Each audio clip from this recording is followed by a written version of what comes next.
We usually introduce you to the successful Slovak and Czech companies, but in this case, we have something special for you. I have the great honor and pleasure to introduce you to the leading Ukrainian companies for the micro and small segment business, which made the decision to start the fully new operation in Europe, and they made the decision to move to Slovakia.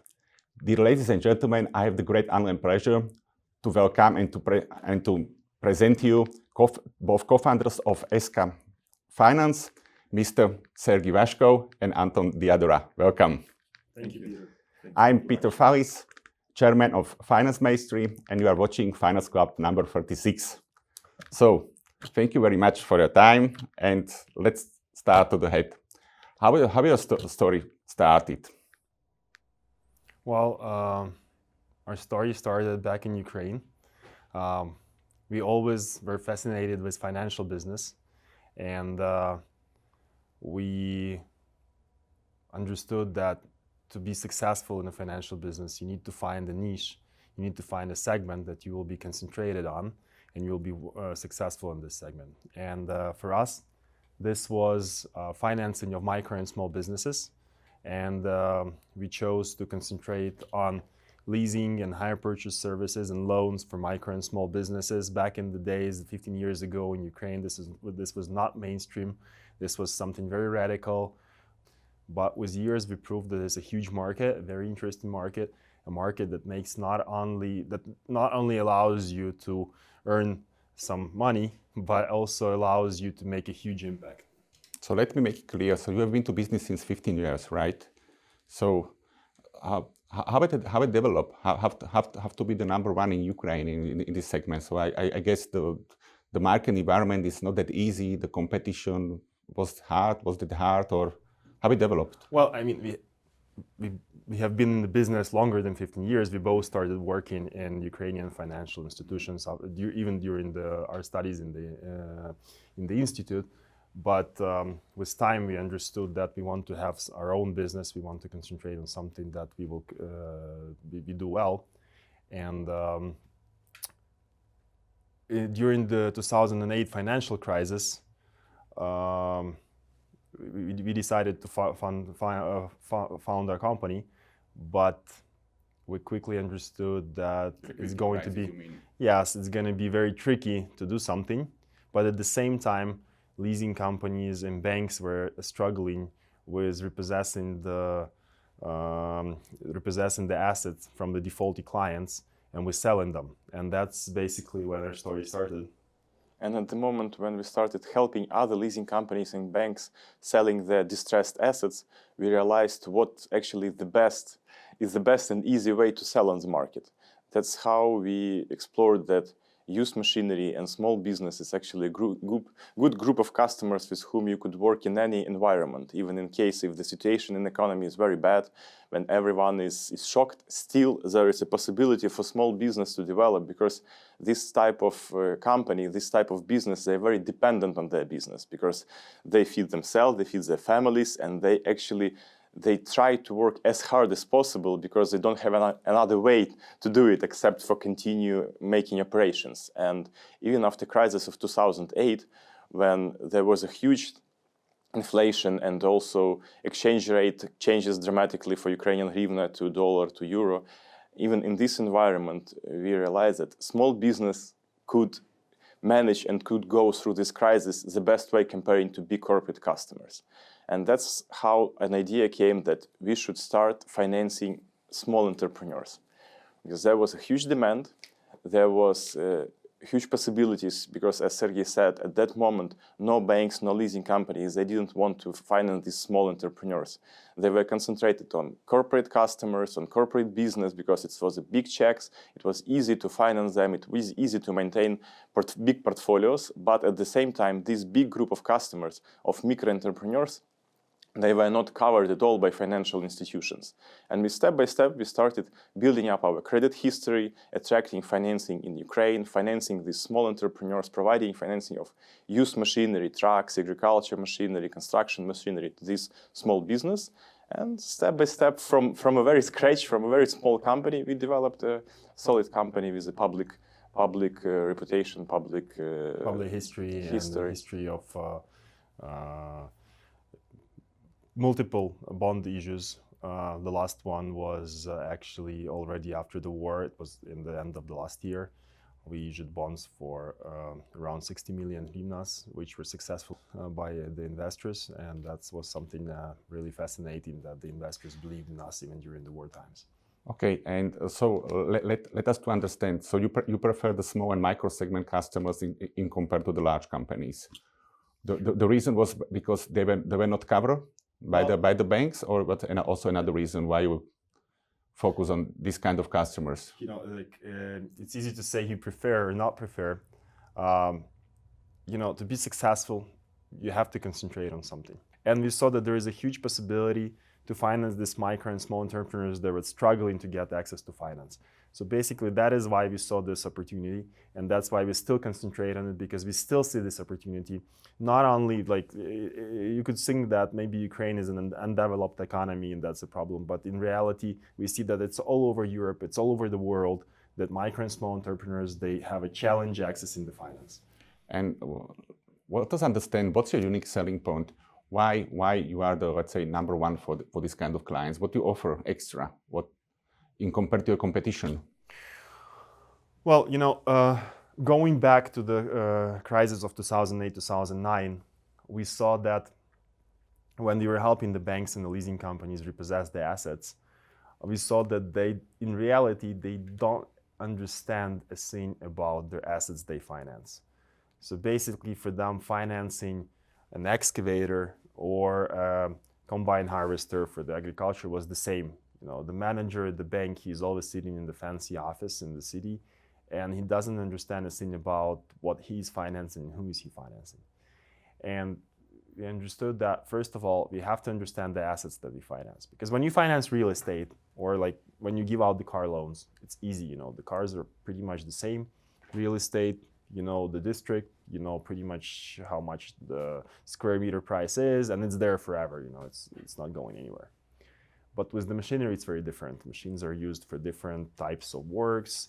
Some are very popular in the market, some are not. Some break, some work for, I don't know, 20, 30 years and still retain their value. And we understood that we have to know what assets we finance that will make us different from the banks and from other leasing companies. That's the first thing. And the second thing, we understood that we need to understand the micro and small businesses. We need to understand what is their challenge, why they cannot get financed, what is their problem. You know, they have problem in the financials. Their financials are not transparent. They have a problem filing out the applications to the banks for applying for the loans, because this procedure is time-consuming. It's not obvious for them. It's something they don't do, something they haven't learned, because they don't have a financial department, they don't have a CFO, they don't have their dedicated accountant at most of the times. So we had to make the process as easy and as flawless as possible, but at the same time, we had to gather enough information to understand this client, to understand that, to eliminate, you know, for example, to eliminate any kind of scams, to eliminate the possibility of 100% default. So we are coming to the operation, right? So that was our second question: how you run the operation? That what let's say schemes and the procedures you put in place that you, let's say, survive such a long history and pretty successful. I would like to add a few points to our strength and to our specific features of our product, that we very close work and cooperate with dealers as well. So customers could expect from us not only providing financing, but we also help our customers to find machinery. Okay. Because in Ukraine, we had a situation when there was lack of machinery inside of the market, and for example, if the customer wanted to buy a tractor head or some agriculture machinery and they couldn't find it on the internal market, on the Ukrainian market, we help them to find it in Europe. That's how we started our trade operations in Europe, and that's how we launched our first company in Slovakia, because we used it as a trade company to purchase machinery all around Europe for our customers in Ukraine. And it actually was we were the first on the market who offered this cross-border financing, international leasing, when we helped our customers to find agriculture machinery and transport in France, Germany, Netherlands, Poland, Czech Republic, Slovakia as well. And then we imported this machinery outside of Ukraine and provided financing for it. So you started not only to be involved in financing, but also, let's say, to help the customer the long journey, to find the proper asset, right? We build it up. We build it up close relations with big dealership around Europe, with official dealers, with producers, and so on. And it helps us from one side to provide financing, from another side to be expert in asset, which we are financing to help customers to find a solution for them. Because solution for a small entrepreneur is not only providing financing, but also find an asset which would be used in his or her business and which would be the best matching his needs. And in most cases, it's hard to find a solution on one market.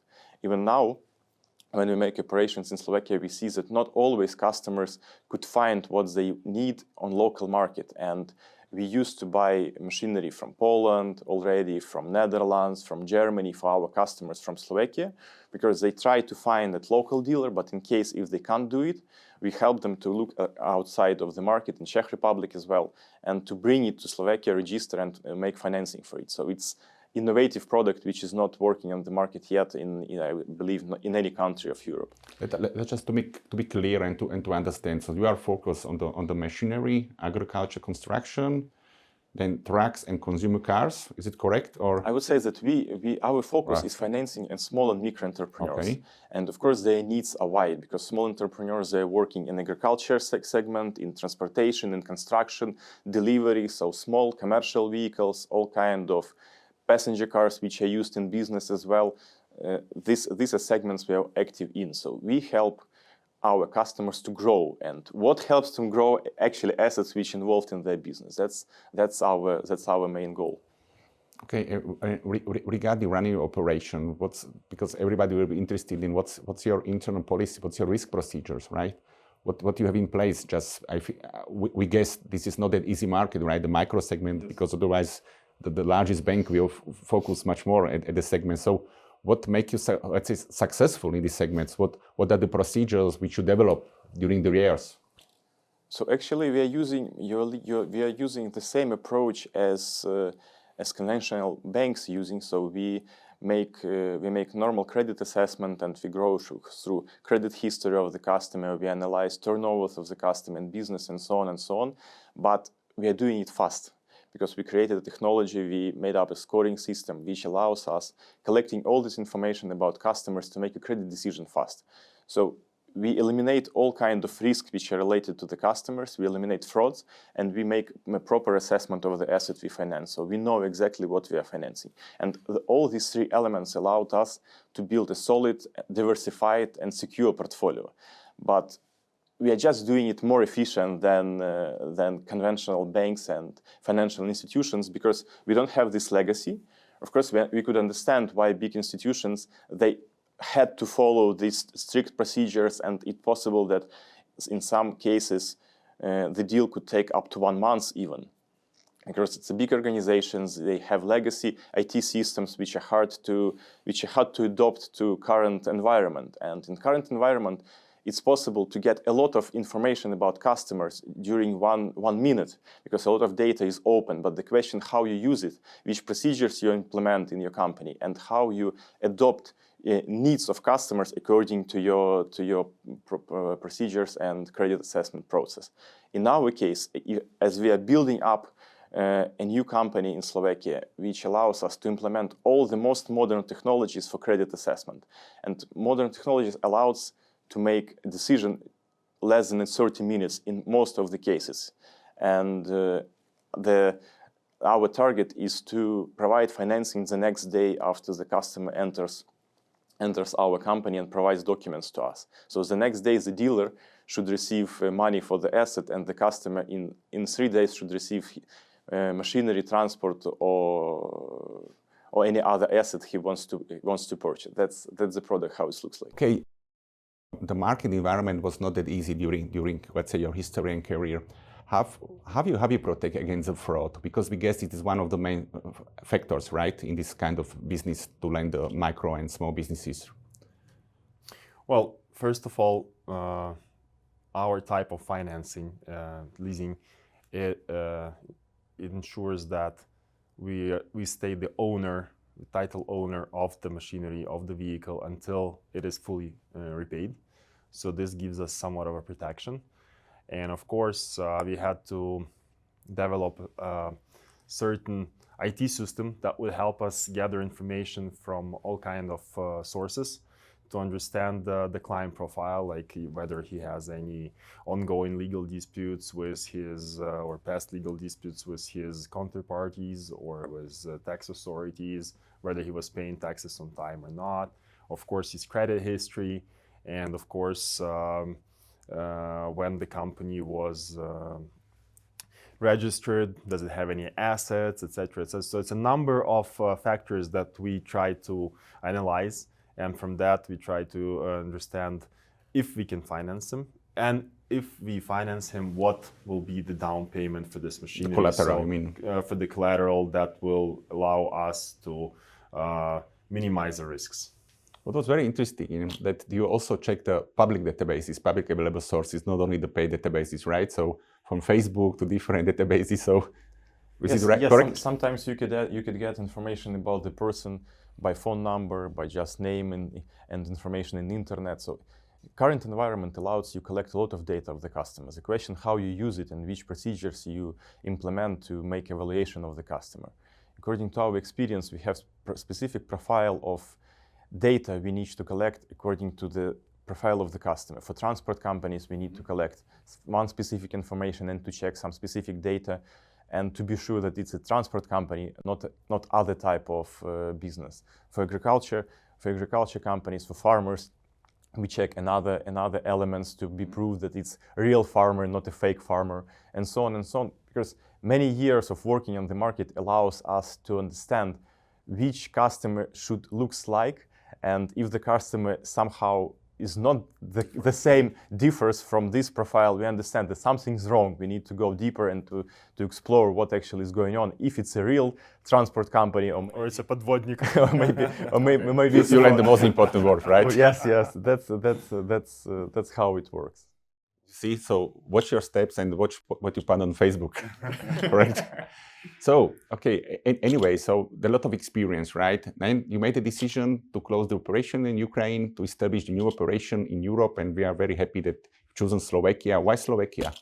Why made the decision? Well, we didn't choose to close the operations in Ukraine. Just at some point, we were a bit tired of naturally, it's a war going on, and the environment is quite, let's say, harsh due to corruption risks and a lot of things, and we just had a proposition from a Ukrainian group to sell our operations, and we decided that since we are here in Europe and we are concentrated on Ukraine, we were already concentrated on European business since 2022. So we decided to just let go of the Ukrainian operations. So we sold the company successfully, and now we are fully concentrated on the European operations. And well, why Slovak market? Well, why not? So, because I believe that you shouldn't underestimate the reforms which were done in Slovakia during last years, because we are running business from 2014 in Slovakia, and I believe that during this period it was tremendous growth in Slovakia, and tremendous growth from perspective of legal regulation, from perspective of environment, investments, and so on and so on. And really, at the moment, we believe that it's a good environment to start business in Europe, because from one side, it's not so regulated still as in old Europe, but at the same moment, the potential of growth is very high, because as we see, the profile of business in Slovakia is perfectly matches our product and perfectly matches our knowledge, because a lot of small entrepreneurs are working on the market. Most of the companies which are registered in Slovakia, they're actually companies with up to 10 people working in the business, and it's exactly the profile we are working with. And also, as we already used to work in Slovakia and use a company as a trading company as I described, to make trading operations and for cross-border financing, we knew environment and it was easy to start. Well, and you have to understand that we just didn't choose Slovakia just because, I mean, we had already some legacy here, but we did the research. We looked at the different countries in the region, like Czech Republic, Poland, also Hungary, you know. So we were Austria. We were really choosing where to open up a company, and there are a number of factors. Since we're not just a lending company, we're basically a fintech because we're using a lot of data that we assess and that we have to understand. And Slovakia has a very good base of technical engineers. You have a very good school and you have a lot of people coming in here. The location is perfect. You know, you have a huge airport just near, well, you're well connected to everything. And I mean, the regulatory environment is very nice. Yes, we are called to be the heart of the Europe. For the record, for the government agencies, we can use it as a promotion for Slovakia to attract the foreign investors. Thank you very much. Just coming back to the business environment. So what do you have found here? What's the market? What are the main competitors? How do you want to attract the customers? How have you already attract customers? Have you worked here? If you can share your experience with us. It's from one point, it's very similar. The customer base is very similar to Ukraine, like micro and small enterprise. From the other point, the business environment is very different from Ukraine. So, like in Ukraine, we never had agents and credit or leasing agents or brokers. Here in Slovakia, we see that it's very developed. We see that in Slovakia, the economy is actually very, very active. You have a lot of companies developing. There are a lot of family companies. We see that the dealers are very proactive. They're not waiting when leasing companies will come to them. They're looking for new products, and they're very open to new solutions, to new financial solutions. At the same time, we can't say that there is no competition because competition is tough. What's a unique selling point? Few banks are very active in leasing, and actually penetration of leasing is also high, and financing of micro entrepreneurs is also, it's a competitive field. But at the same time, when the interest rates has risen in Europe, and after this huge inflation, when regulators tried to slow down inflation, they raised interest rates, and as usual, this influenced the possibility of banks to finance small entrepreneurs, because when this happens, all the banks, they tried to cut off applications which looks a little bit more risky. And first, what they're doing, they stop financing small business, because they continue financing corporate business, they continue financing consumers, but small business in this situation, they always are the last in the row waiting for financing. And for us, we see that it's a chance now, because demand is still very high, because these companies, this type of business, they always want to grow. And for some of them, our product may be the only way, except their own investment to grow. Because could you imagine that company who owns, for example, the transport company who owns 2 tractor heads, the semi-trailers, they want to have 2 more. We could provide this financing. We understand that they would like to grow, and just imagine that they could double their business using our tools. I don't think that it's so easy to do through conventional bank financing, because banks at the moment, they're more conservative regarding future projections. They take into account only your previous income, previous cash flow, and so on and so on. And if you calculate this type of business, you can't provide conventionally, you can't provide financing to double their business at the moment. But we believe that it's possible to do, and we prove that it's safe and it works. And we see that there is a good moment for us to start, to continue working with the local business, to help them when banks, which are mainly international, because most of the banks in Slovakia, they have roots in old Europe. And as soon as there are some signs of recession, of some small signs of additional risk on the market, what are they doing first? They cut off financing. They raise interest rates and try to reduce their risk portfolio. Yeah, it's a very good point. We saw it in Ukraine and in Slovakia and in other many countries, that international groups, they, from their mother companies, they usually just tend to stop everything on the markets and watch what's going to happen. But that's why we believe that like small local companies are very, including financial companies, are very important that continue working on their market, that are being supported by the local investors, and that they are supporting the local small and medium businesses, helping them work and develop during the crisis periods. They are very important. But regarding the product, it's very interesting to hear that you see the growth, because with the increased supply and slower demand and the price softening of the market, we would guess it will go the different way for the new products, right?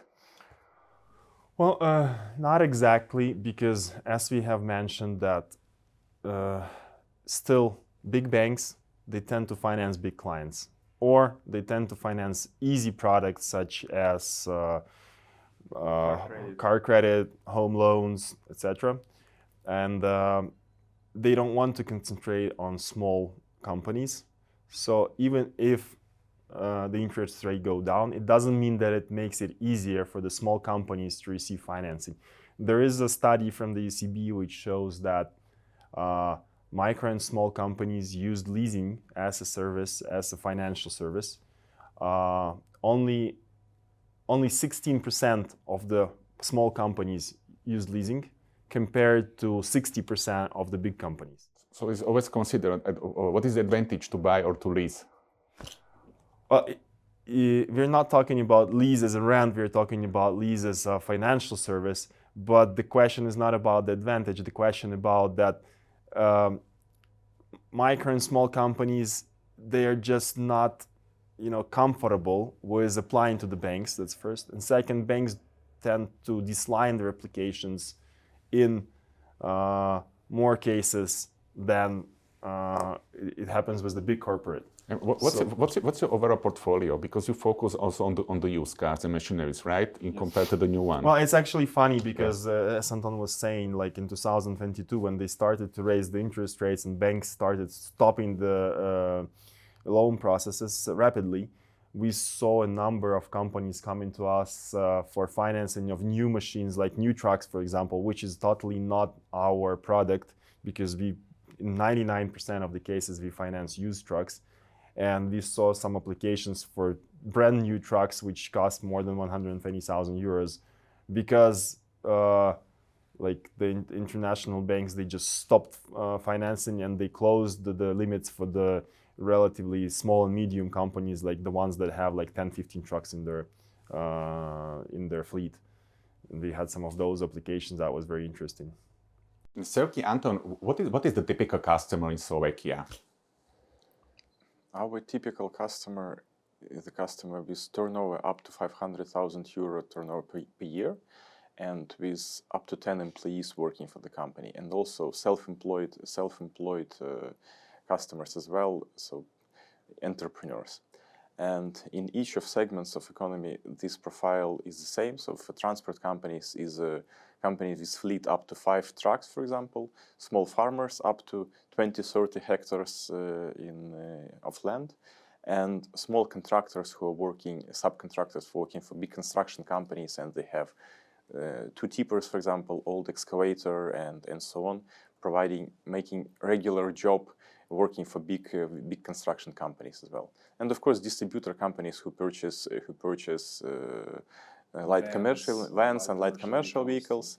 And additional profile is a taxi fleets.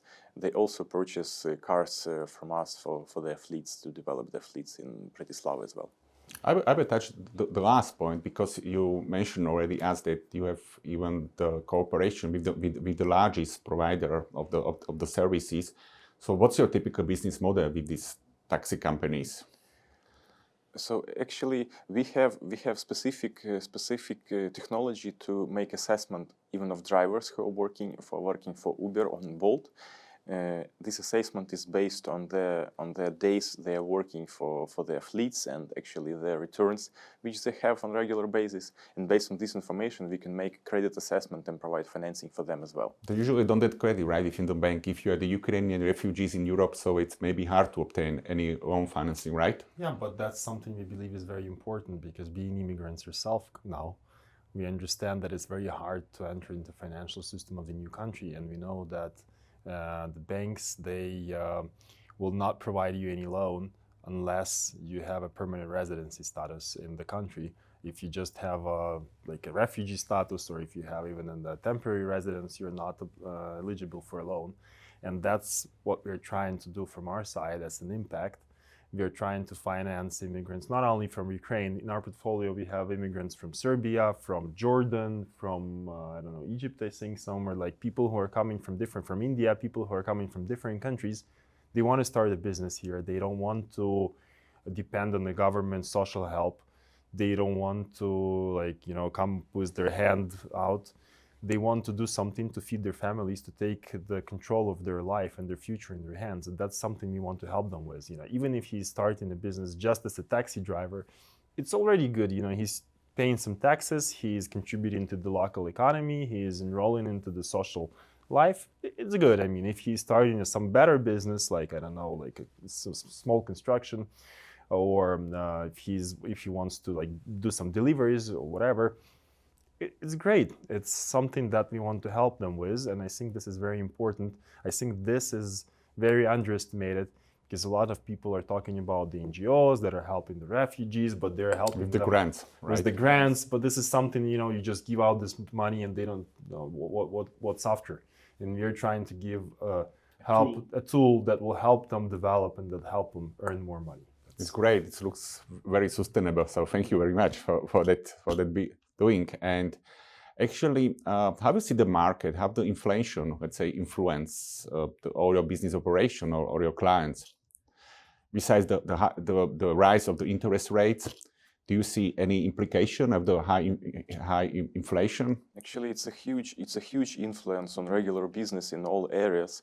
First of all, because of rise of prices for machinery, for transport, and so on. Because all the assets which are used by our customers, we saw tremendous growth of prices during last years. Because I remember when the tractor head the price was around 70,000 euro, and now it's around 120, 130,000 euro. Huge increase. It's a huge increase for regular business, because price per kilometer for transport companies have not grown so dramatically during this period. So you could imagine how the margins have reduced, and that for most of the business, buying new machinery became just not possible, because it's too expensive for them. And even companies of medium size, they started looking for used machinery, for used transport, for used tractors for farmers and so on, because they can't afford buying new one. It's too expensive, and it's not matching business model of the business, which is still running on the same margins,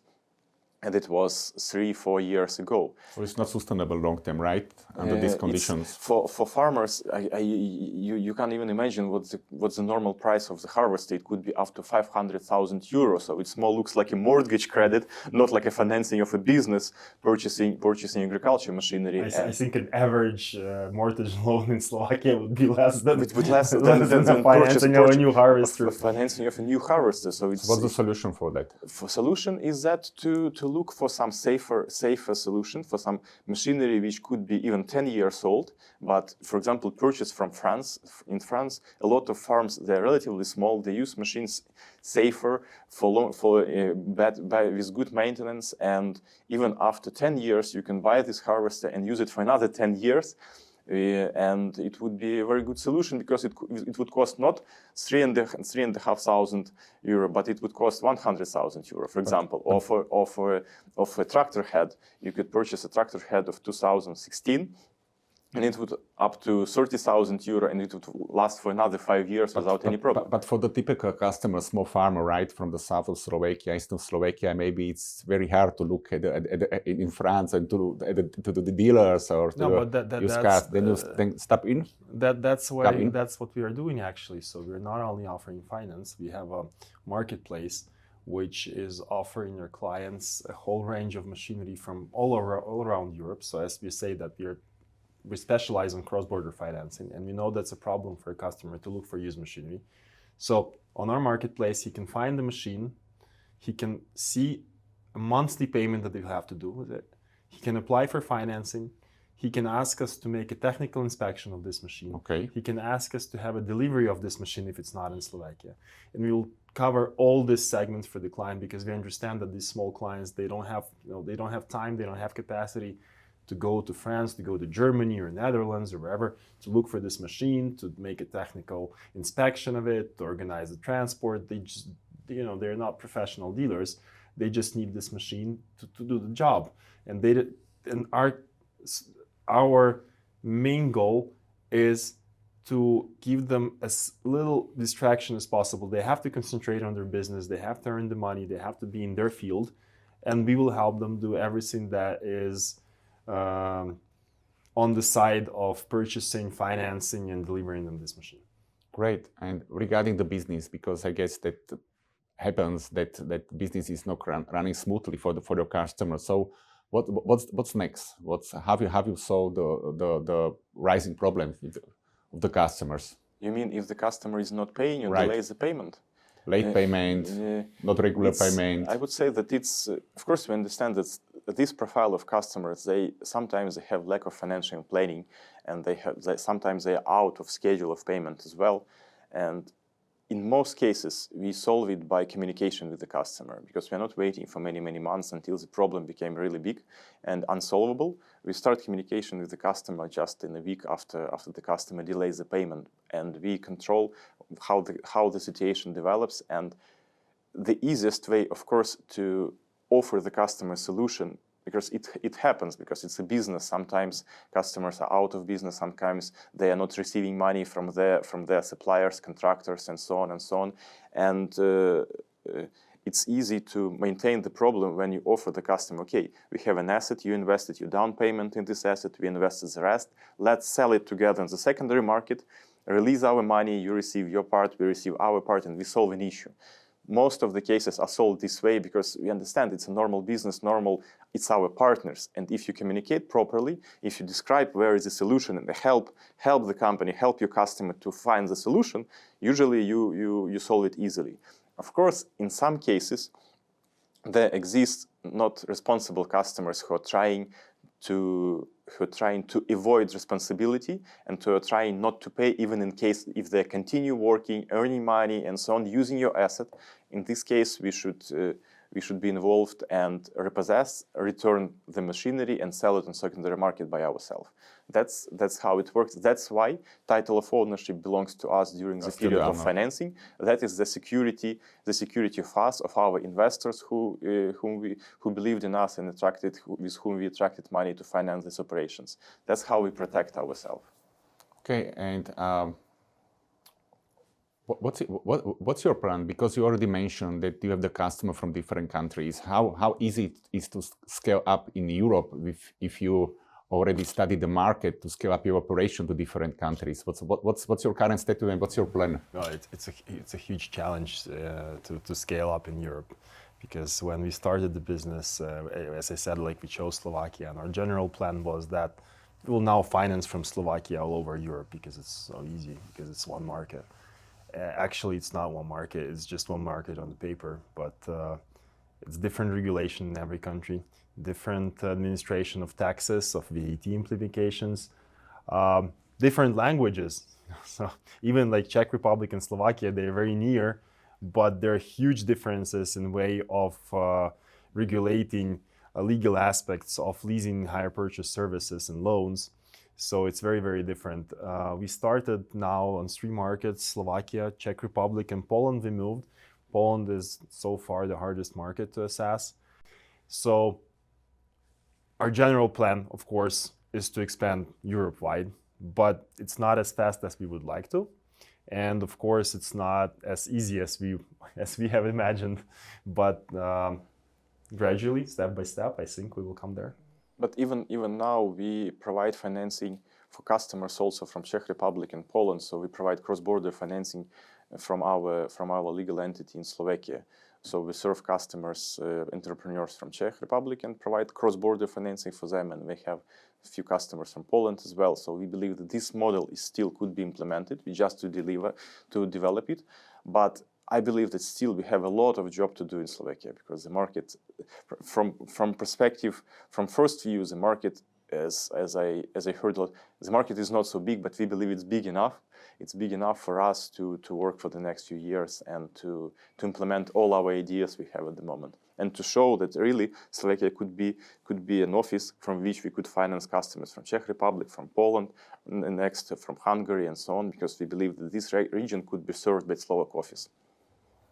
Okay, great to hear. So, and how are you going to finance all this stuff or your plan? So, I guess you need to have the both, right? To have the customers and funding, to be skilled enough as an intermediary to deploy the money to the market. So, what's the scale? Have you assess it? What's your demand? What's your options on the market to grow? Well, in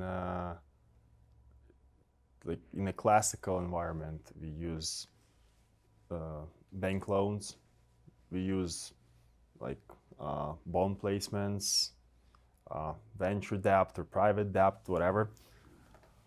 In Slovakia, so far, we have not been successful with bank loans because all the banks have, as we said, they have their mother companies, and usually they don't want to work with small financial local companies. And competition, absolutely. So, and there are not too many local banks that we can partner with. We would love to partner with local banks. In Ukraine, we had such partnership with a lot of banks, and we were very successful. They didn't have their leasing programs, they didn't have the programs for financing micro and SMEs, so they used us basically to deploy the money through the loans that they were providing to us.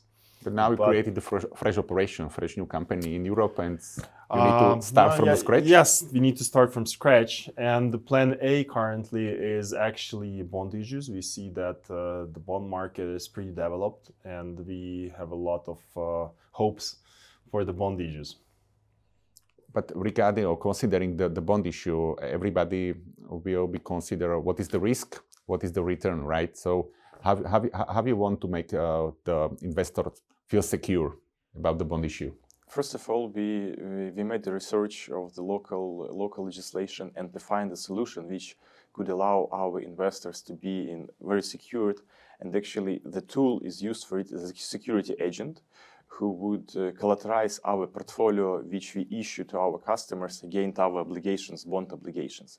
So all the debt we attract to bond issue, we actually use for creation of new portfolio, for purchase of machinery, transportation, and so on for our customers. So no operation, no IT development will be fully secure. No. All the money raised from the bond issues will be used only to fund the portfolio. So every euro is backed by an asset which we buy and lease to the client. So cover of all expenses and development operations are done by ourselves. So we invest money in the company, and attraction of debt is fully oriented on creation of new portfolio. And this portfolio, as we mentioned, it's asset-based portfolio. So all the assets belongs to us, and we collateralize this asset against this obligation. So every customer, every investor who buys our bonds actually becomes partially owner of portfolio we provide and we create in Slovakia. No, actually, it's the legislation frame of the bond issues in Slovakia is quite developed compared to Ukraine, for example. In Ukraine, we didn't have collateralized bonds. In Slovakia, here you can collateralize the bonds with the portfolio that we have. You have a security agent that will manage the collaterals for the bondholders. So basically, they are safe on that side because they have a security agent who does all the management, who monitors the collaterals, who oversees the performance of the company and the performance of the bond. So I think in this way, the risk of the investor here is, held at a very reasonable levels. And have you secured that the residential value will still be, let's say, positive with the collateral, or have you make it because in the residual value of the assets? Yes, of the assets, because in time, right, it's declining. But at the same time, when we enter the deal with the customer and provide financing, first of all, we made an evaluation of the machinery, of the transport we purchase, and it should be on the market level. The second, that the customer anyway pays down payment starting from 20% of the market price. And during the period of financing, customer repays. We finance up to 5 years, but average period is around 3 years. So the customer actually repays on monthly basis the capital of the financing. So even if the price of the machinery declined during the period, repayment is faster than this decline. And at every moment of the contract, residual value of the debt always lower than residual value of the market price of the asset. That's how it's secured. Okay, so this is how you manage your risk. And we calculate when we enter into the deal. We calculate the price of the machinery, and from that we calculate the risk of the client, and we try to keep the market value of the machine 35% at least higher than the residual value of the loan. So in the case of default of the client, we have time to repossess, and we have the budget to repossess the machine, to resell it on the market, and make sure that we do not lose the money, and our investors do not lose the money on that. Okay, so this is how you manage your risk. And regarding the risk of your investors, because we have seen a lot of on the market, right? The big financial group, ESKA Capital, and so on, issue a lot of bonds. No one knows what is going through the daughter companies and what is going to finance. At the end of the day, we have a lot of largest group which are issuing bonds on the daily basis.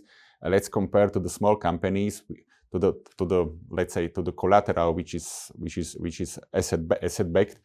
So what are the options? How could the investor feel safe? One day you decide, okay, you repossess your assets and you sell it on the market, right? Is it possible? It's not possible because these assets are not used by us, because it's a diversified portfolio of a lot of small customers all around Slovakia. So these assets are used by customers. Customers if they follow the obligations, they're repaying leasing to us. We repay interest and create new portfolio using this money. At the same time, security agents control all the time that our assets are actually higher than our obligations against our bonds issue and against our investors.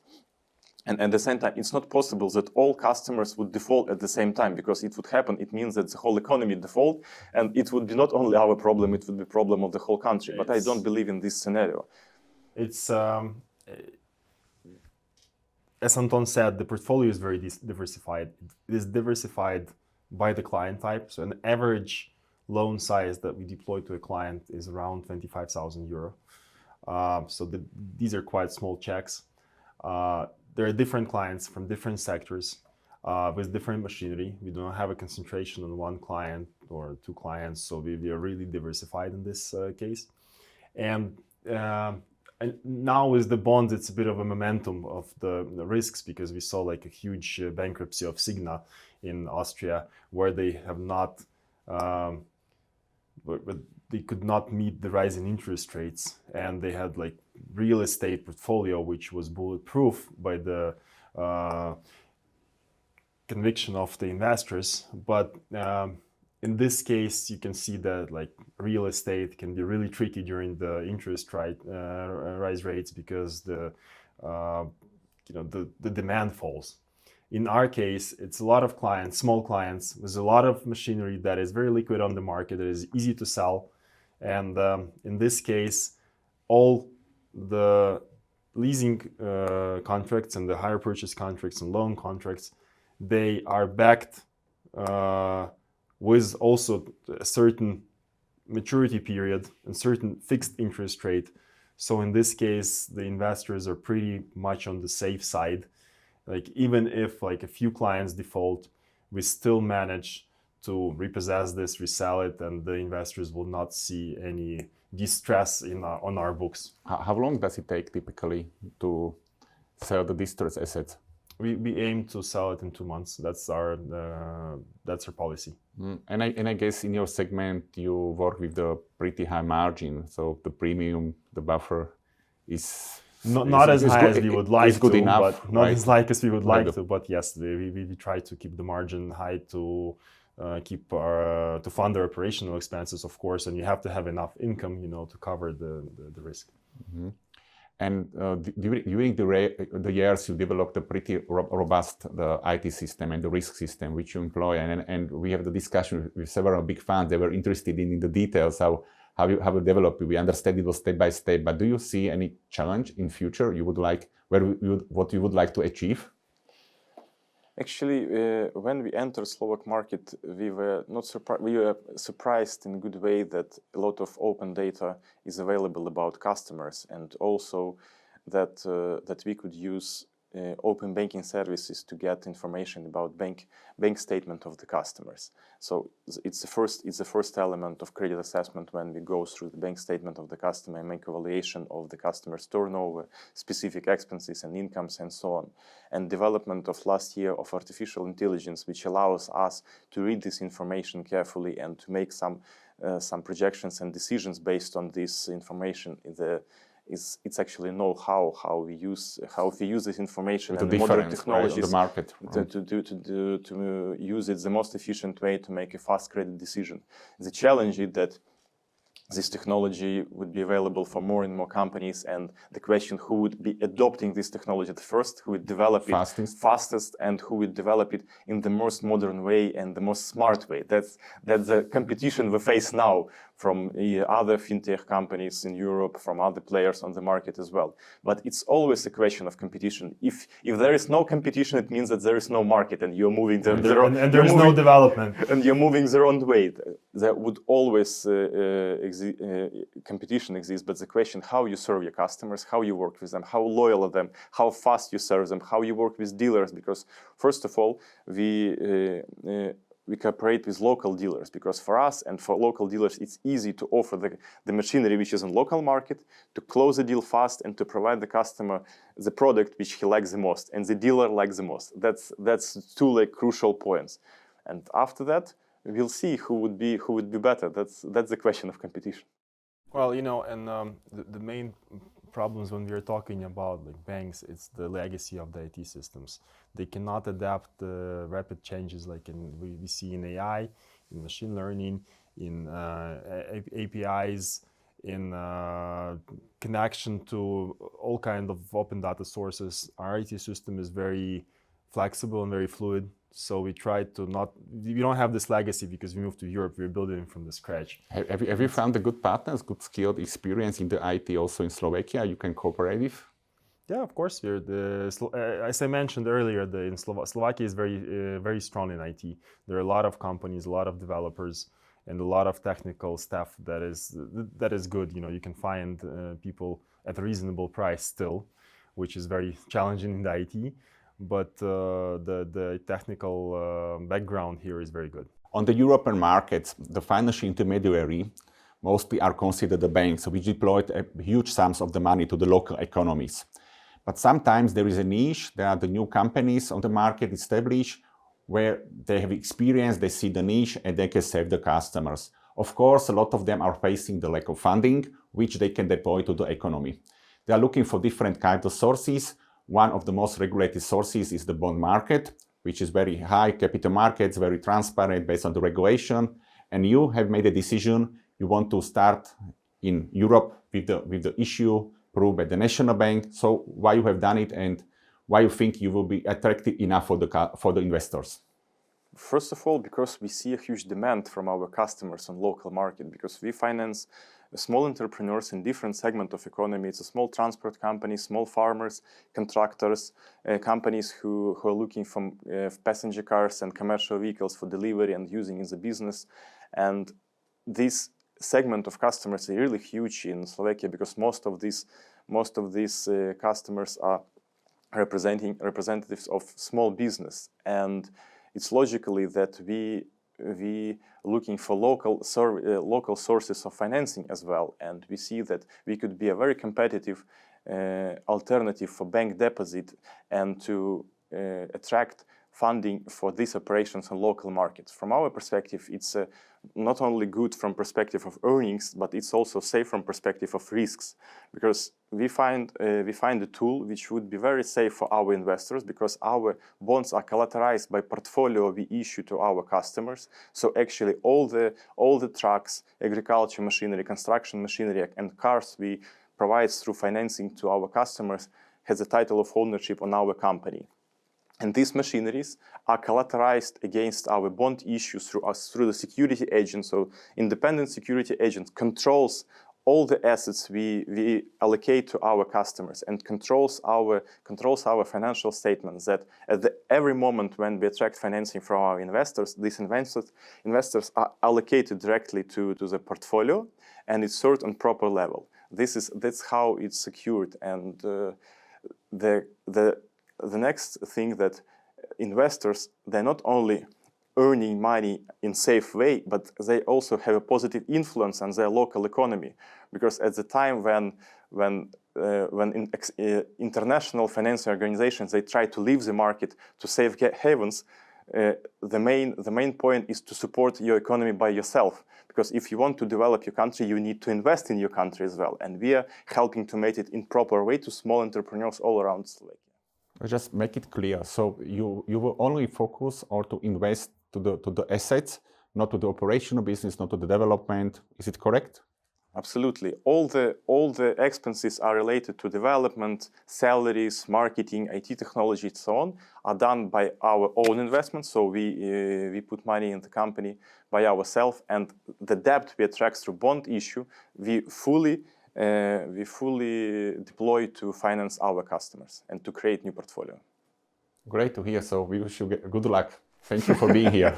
Thank you, Peter. Thank you, Anton, Sergey.